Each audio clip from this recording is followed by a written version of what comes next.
Welcome to this week's Who the Folk podcast. I'm Lonnie Goldsmith, the editor of TC Jewfolk. This week, we're going to have a crossover episode of the pod, and I'm turning it over to Enzi Tanner, the host of Kuumba, Hineni, a podcast on intersectionality more than just skin deep. Late last week, Enzi interviewed Minneapolis' Monn Ginsburg, a board member of the National Council of Jewish Women and one of the organizers of that group's Washington Institute. The Washington Institute culminates in the May 17th Jewish Rally for Abortion Justice in Washington, D.C. If you haven't listened to that episode yet on the Kuumba Hineni feed, here's your chance. Laura has been featured on Who the Folk previously, but because of the extremely timely tie-in, we thought it'd be a good idea to feature her again. But before we get to Enzi and Laura, this podcast is supported by the Afternoon School and Midrashah at Talmud Torah of St. Paul, offering online supplementary Jewish education for students in grades 2 to 12, great Jewish education from any location, now enrolling for the fall. Learn more at ttsp.org/AS-M.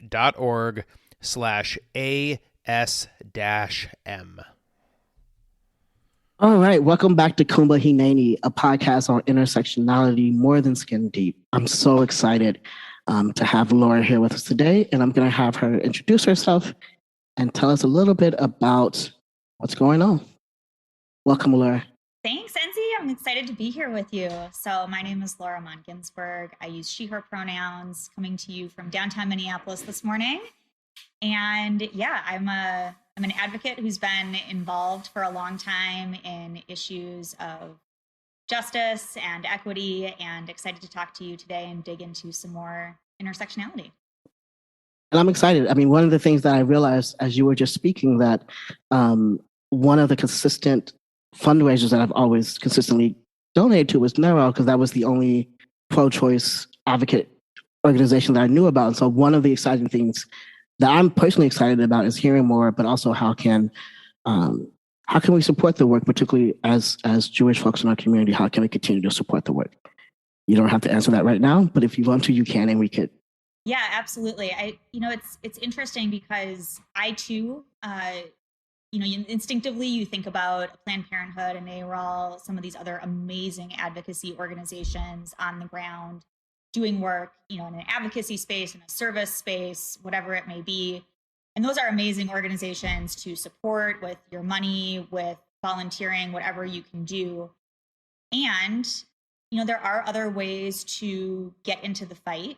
And a unique way is with, an organization that is tied to your religious and your cultural heritage and where you align.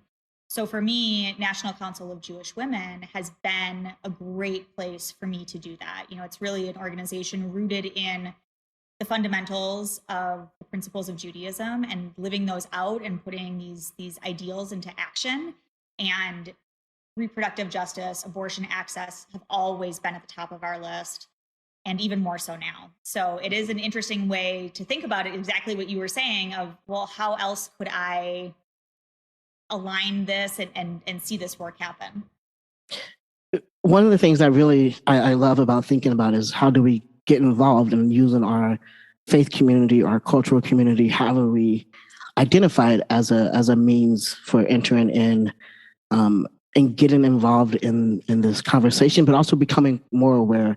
This is a podcast on intersectionality. And one of the things that I'm aware of is places like Planned Parenthood, places that are really good on reproductive rights, are places that trans folks have access to in different ways, as well as this is just a huge conversation. It's not just the conversation of potentially the leak with Roe versus Wade, the conversation about reproductive rights is to me, right, it's a very Jewish conversation.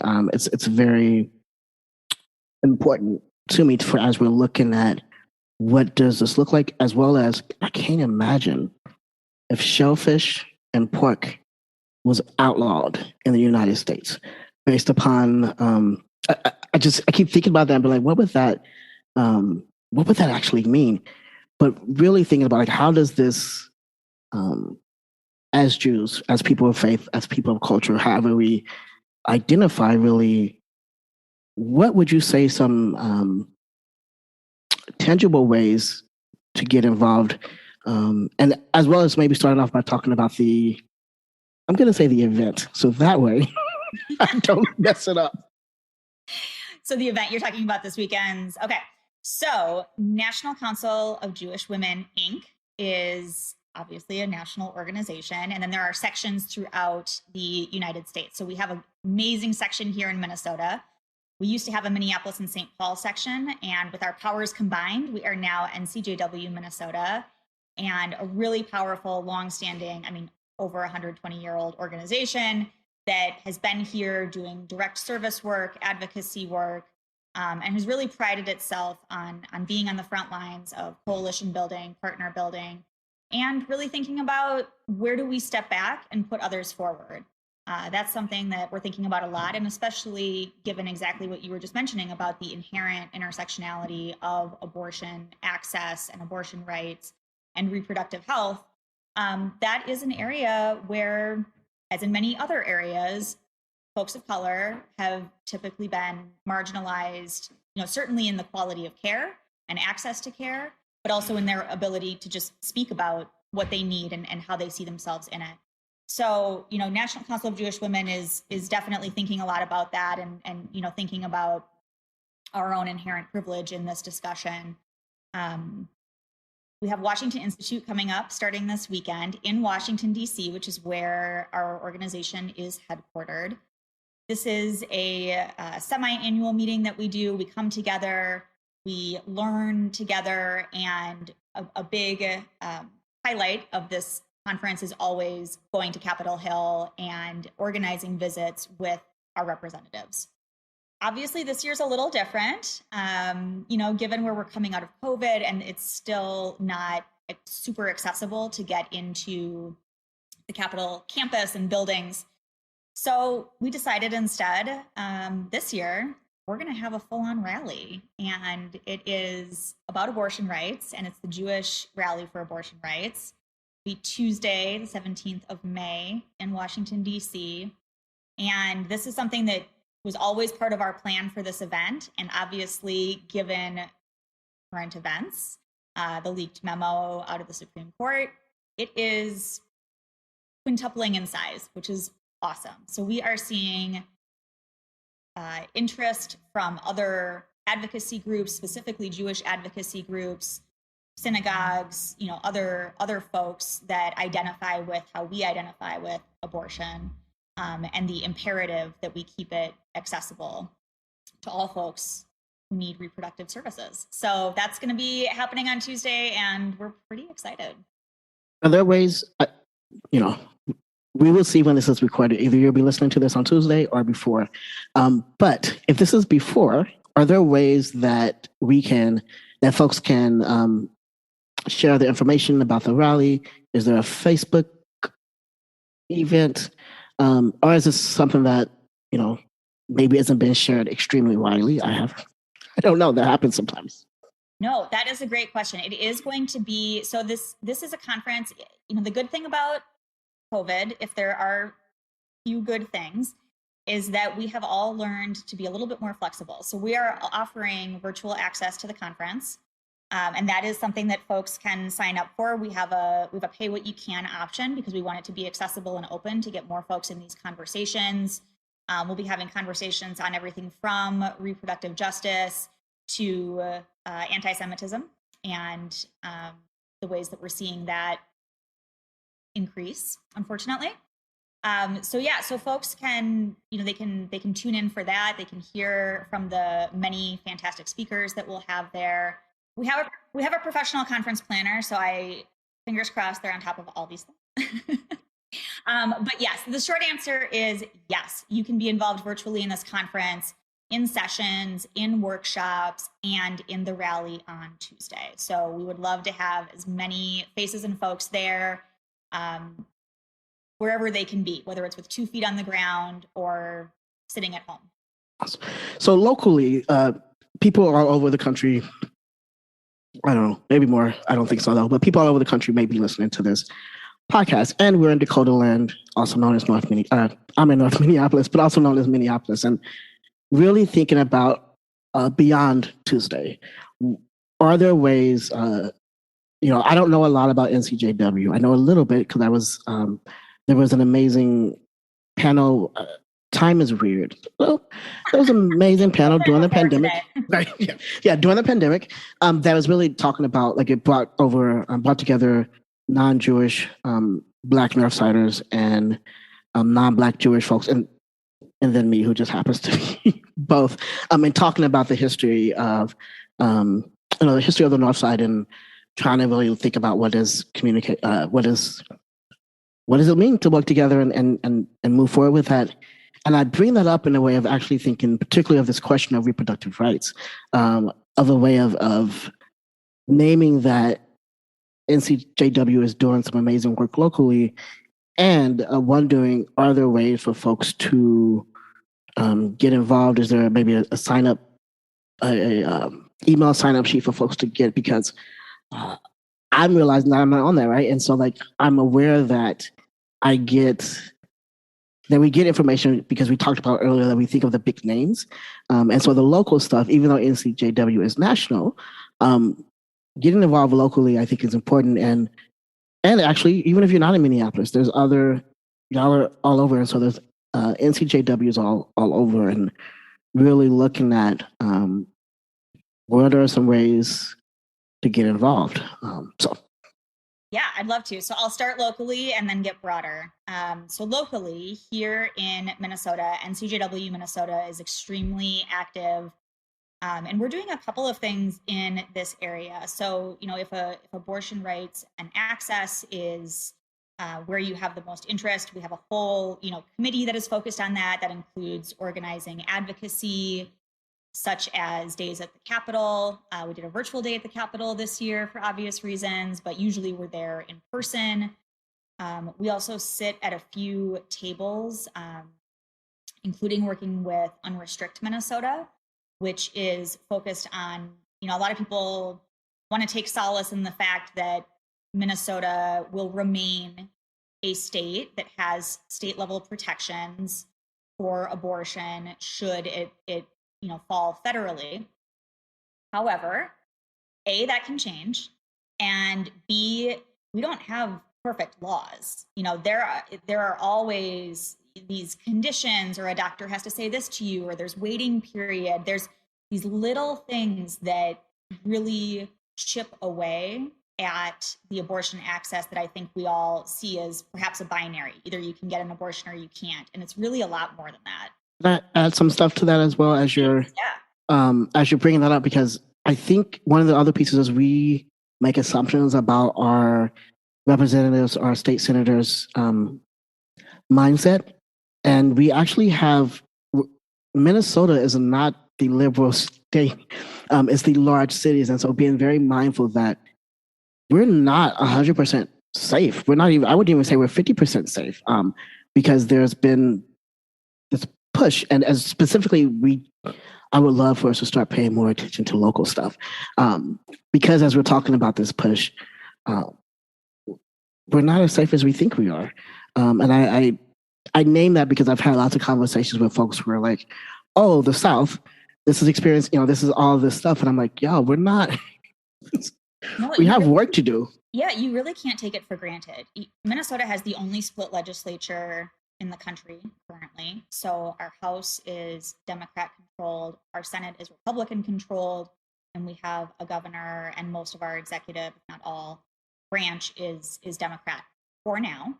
We have a major election happening this year, this November, and everybody's up for re-election. Every single seat in the legislature is up, and all of our executive branch. So yes, we are a deeply purple state. Again, getting back to thinking about binaries, when you see an electoral college map and it's one color or the other, that does not mean that everybody feels the same way. Far from it. That was just where the end tally fell on one side or the other. And we can get into the whole difficulty of having a two-party system that, mostly runs things. But you are so correct. This is something that we have to always be vigilant on. Every year at the Minnesota legislature, there is usually a bill introduced that looks to curb or end abortion access. And so far, or at least in recent years, we have had, either a governor who has vetoed such legislation or something else that has happened. But to your point, we can't rest on our laurels. We can't act like it's a guarantee no matter what. And we can't take for granted that the laws we have are super great and really do provide accessibility and really do, consider the intersectionality of all the people who need reproductive care, which is not just folks identifying as women, which is not just, one type of person that we usually see at the front lines of advocacy. So I'm glad you brought that up, because this is something that if you care about this is an issue you unfortunately always need to have your eye on. Yeah, that is. I'm gonna let you finish talking about ways to get involved, because that is Yes. the reality. I was gonna say, I forgot. Okay, so nationally, so regardless of whether you are one of our listeners here in the great state of Minnesota, or you're elsewhere, the National Council of Jewish Women is really on the front lines of this work. And something I'm excited about is that just in the past 6 months, we launched a campaign called 73 Forward. So knowing that abortion rights have been under attack and that we were seeing courts getting chipped away at, we were seeing laws, and we were seeing these, like the laws in Texas getting floated and then ultimately being upheld. It's understanding that we were at a really critical and scary time. NCJW launched 73 Forward. And this is something that folks can get involved in wherever they are. What I love about this campaign is that it's really thinking about everything from grassroots to grass tops. So at the grassroots level, we will be working with a national abortion hotline and service organization that is specifically addressing the needs of those most marginalized and who have the most difficulty accessing the resources needed to do everything around an abortion is not just a medical procedure. It can be travel, it can be time away from work, it can be childcare, it can be a lot of things. It can be mental health needs before and after. I mean, there's so much more to it, and we're going to be partnering there to have this national scale of response and ensuring that resources are going to the communities to be utilized and spent and directed by communities where and as they're needed. And then at the grass tops level, really thinking about where are we testing the full constraints of the law? Where are we filing amicus briefs? Where are we getting involved at state level politics and national level politics to ensure that we have representatives saying the word abortion, advocating for abortion, and acknowledging that the vast majority of Americans want abortion access upheld. So that is one other way that you can get involved. Obviously, that's mostly less boots on the ground. However, it is a way to be involved with your dollars, that you can see a link to funds and resources going exactly where they are needed most, exactly when they are needed most. And having options to get involved in a less foots on the ground way is actually good, because then it means that folks have less of an opportunity to say, I'm overwhelmed, I do not know what to do. So these are just really small and important ways to get involved in. And really, I don't want to forget to say this, because this is really important. And this is just me speaking for myself, but I want to be really clear with folks that I don't care why a person choose to have an abortion or have to have an abortion or need to have an abortion. It is not my place to care why. I'm going to support y'all no matter what, 100% no matter what. And I'm just, I will name that oftentimes folks have to tell their story to be validated. And I'm going to name that, as well as, yes, I'm out as trans. But I do want to say that I've had lots of conversations with cis-identified males who are upset about their girlfriend who maybe had an abortion with their maybe child. And I'm not dismissing those conversations, but what I am saying is your experience of that does not oversee the experience of people who have the ability to get pregnant. It doesn't. It just doesn't, and that might be hard to hear. But particularly as a person who has been living and been seen as male for a while, I hear those conversations and I have those conversations, and I would say it's very disheartening. And we really hope that I'm speaking to folks who identify as male and masculine now, but really hope that we really figure out ways to become supportive, ways to actually be mindful, but ways to interrogate our own selves. It's okay to know that you made a mistake when you were younger and that you changed. I voted to ban gay marriage in Missouri in 2004. And I'm married to I'm a gay man. So like it's one of the things where we change and we grow, but really wanting to think about how do we really wanting to name that we could support abortion, we can support rights, and we can also have sadness over whatever may or didn't happen without that impacting the other people's experience. For example, I'm gonna use sex as an example, but if I tell someone they've been acting racist towards me, I'm not gonna sit there and, oh, I'm sorry that you felt bad that I called you a racist. That doesn't really move us. It's really more of a crap. How do I do better?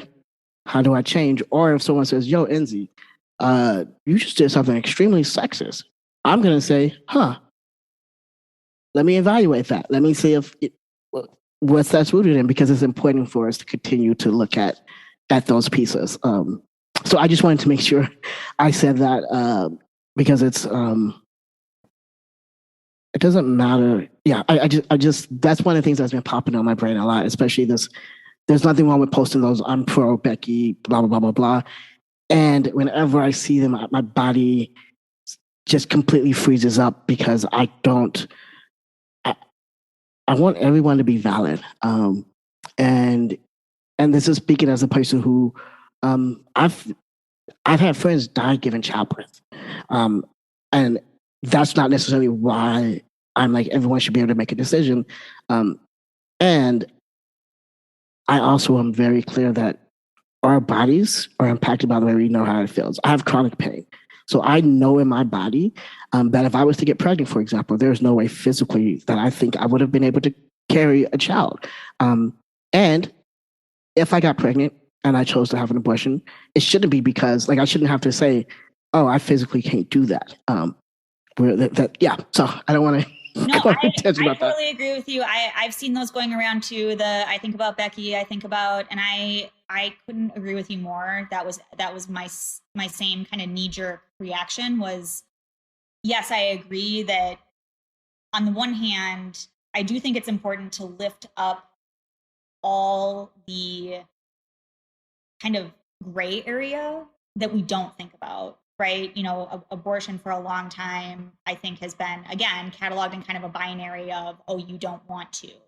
And there are folks that have medical reasons, have genetic reasons, have those health related or something in that category reasons. And I do worry about them and their safety should they have a pregnancy that needs to be aborted for a medical reason and they can't.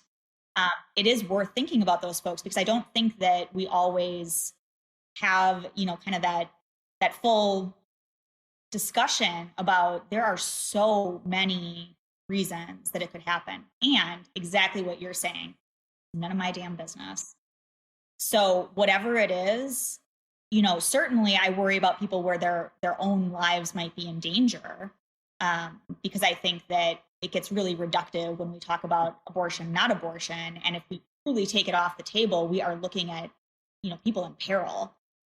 And peril exists in a lot of ways. The ability to finish school or to get a certain job or to live where you want to live or, whatever, all that right to access is also deeply important. The mental health toll, the physical health toll, the cost, et cetera. And so I totally agree with you that at the end of the day, an abortion is healthcare and end of sentence. You don't have to justify it to me. You don't have to validate it to me. And you shouldn't have to anybody else. because any other medical advice, procedures, what have you, that I seek is also something that I don't have to justify or validate to anybody else. And naming how this is, as you say that this is why this is an intersectional issue and understanding it, right? Because I don't have the right to get a hysterectomy the same way that Laura probably would. I have to get psychological proof that and I have to get psychological proof that I'm psychologically fit and ready to have a hysterectomy. I have to prove, regardless of if it's a physical thing or not, I have to prove that I've been transitioning for such a long time period. I have to get, and it's not just one psychological letter, I have to get 2 letters. And I'm just mindful that my therapist this year was like, wait a minute, why do I have to do all of this stuff? And I'm like, that's just, and naming that there's laws that we forget to take away and look at and say, oh, right, the rest of the folks aren't doing this. But something you said that one of the things that you said, Laura, that I was really thinking about, and you didn't say this, but maybe think about, there are abortion doulas. I don't know, I heard it coming up a few years ago, and I haven't heard a lot of it recently, but really thinking about what does it mean to supporting folks who are, who may be going through an abortion. And then just one last thing I don't want to forget, as we're uplifting different stories and uplifting, saying that these other stories do matter, reminding folks that sometimes I have an ample amount of friends who, if they did not have an abortion, they would be forever connected with their abuser. And that is just the point that, like, just leave it out there, because it's an important thing to really be mindful of. And so I could go on and on about this, and I hope we have another time to talk and interview and on different topics. I agree, because there's so many kind of unintentional, or maybe intentional, frankly. I don't want to give too much credit to some people. There are some intentionally racist ways and classist ways, getting back to the intersectionality of it all, where there are people who truly don't care or care to do the bad thing because they want to keep systems of oppression in place that keep people where they think they should be. And abortion is a tool for doing that. And that's something that can't be ignored in all of this. So I'm really glad you brought that up, and I'm happy to deviate to all the places, because that's exactly what intersectionality gets us to, right? Is the whatabouts, and thinking through some of these permutations that don't always show up in these black and white conversations that we get reduced to having. And it's unfortunate, because there is every space body is different, and only the person living in it is living in it. And it's just ludicrous to me that we're in 2022 and still having these discussions, to your point about your own journey, somebody has to validate outside of your body what's happening in your body, even though you could tell them what's happening in your body, and that should be good enough. Yeah. And so, yeah, I'm excited to continue, having this conversation in many ways, because this is an ongoing conversation, not just about reproductive rights, but in general. And one of the things that I'm thinking about down the line, right, but a conversation about, within the last few years, there's been more and more conversation in the Jewish community about gender equity, and what that looks like and how that looks. So that's, as we're talking about, yeah, that's a good topic to chat with you about. But really, folks, y'all, if this is coming out before Tuesday, I hope that you could get involved in some of the stuff that's happening. Really, I encourage you to look up NCJW. We will have the website connected to the local and the national website connected to the podcast. And I want to make sure, I don't know if I can say anything else. So, Laura, do you want to add anything or say anything else to our listeners? Yeah, just to close, I think a lot of us know this, and I think a lot of us take pride in this as, those of us who identify as Jews. The Torah is clear on this issue. Abortion is not only permitted in Judaism, but in some cases required, especially when the pregnant person's life is at stake. And, I don't want to lose sight of that. I think sometimes religion gets invoked in the abortion discussion, and definitely adds another layer of intersectionality to all of this. I'm really proud that my religion and my culture have this viewpoint. And I'm excited to continue working with other Jewish advocates as well as non-Jewish advocates, of course, to not only think about this and care for this issue, but to advance it everywhere that discussions need to take place.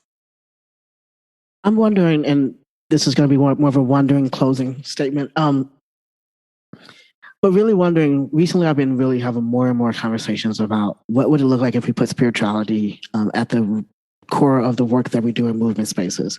I am not in the closet about being agnostic. And so I would say that, and still spirituality for me, particularly as a Jew, is so very important. And so even when I do the work that, I'm lucky, I work for a Jewish organization as an organizer, and my brain is always like, okay, this holiday is coming up, or this is what's in the Torah portion. How do we make use of it? I also just finished a 5-part series on the Torah of abolition. And I'm naming that today, and I'm wondering if, and it's got to be there, but text studies and Torah studies own this abortion conversation. And if it's not there, I would love to see if that's happening somewhere. So that's what I wanted to end with. And Laura, I would love for you to get the last word if you wanted to. My last word would just be, I agree with you. This is a spirituality conversation. This is the deep morals that are inside of you. I too consider myself somewhere in the spectrum of beliefs. And I think that's one of my, if not my favorite thing about Judaism, right? It not only invites you to question, it really requires you to question yourself, those around you, structures that you live in. And I just think that more than ever, this is a time that we need that strong Jewish moral, that strength of that, whatever that is for you, to speak out on reproductive health, rights, and justice. And I'm proud to do that. I'm proud to know folks like you who are doing that. And I hope that others will be inspired to join the fight wherever and however it makes sense for them.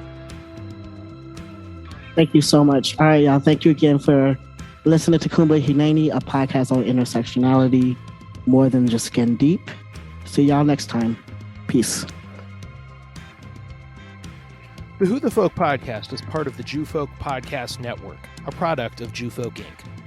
Please subscribe, rate, and review the show wherever you get your podcasts.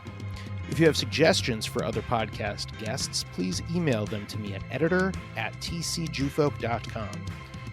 For our other shows, check out tcjewfolk.com/podcast.